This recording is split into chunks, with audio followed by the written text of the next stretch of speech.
Shalom saudara-saudaraku yang kekasih di dalam Tuhan Yesus.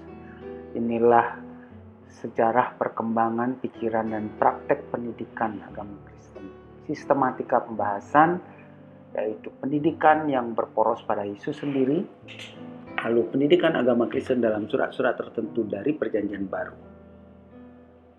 Inspirasi bagi pendidikan agama Kristen atau pendidikan warga penjemur gereja. Yesus sebagai pembelajar, keluarga Yesus, Yesus sebagai guru, bahan pengajaran untuk jemaat, dan penggembalaan jemaat.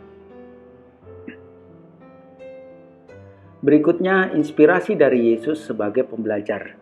Di sini kita melihat Yesus sebagai Allah yang berinkarnasi, tapi Yesus juga manusia 100%. Yesus mengembangkan karakternya, belajar untuk taat, dia belajar dalam keluarganya.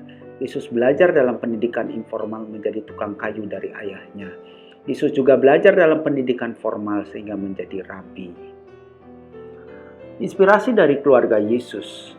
Kita lihat bahwa orang tuanya berusaha memenuhi semua tradisi pembelajaran dalam keluarga Yahudi. Keluarganya juga menjadi tempat pendidikan informal dan orang tuanya membawa Yesus masuk rumah ibadat dan mendukung Yesus untuk belajar sampai menjadi rabi. Sedangkan Yesus sebagai guru, kita dapat belajar bagaimana Yesus hidup sebagai rabi. Dia pengajar yang rajin, mengajar di mana-mana dalam setiap kesempatan. Dia membicarakan hukum Taurat seperti rabi-rabi yang lain. Dan gaya mengajar Yesus kita lihat yaitu ada ceramah untuk memberikan pengertian mendalam dan perubahan perilaku, ada memberikan bimbingan, ada menghafalkan, di mana kita lihat Yesus mengutip dari Taurat, lalu ada perwujudan. Dan berikutnya adalah ada dialog, misalnya dalam dialognya dengan Nikodemus, ada studi kasus, ada perjumpaan, dan juga ada perbuatan-perbuatan simbolis.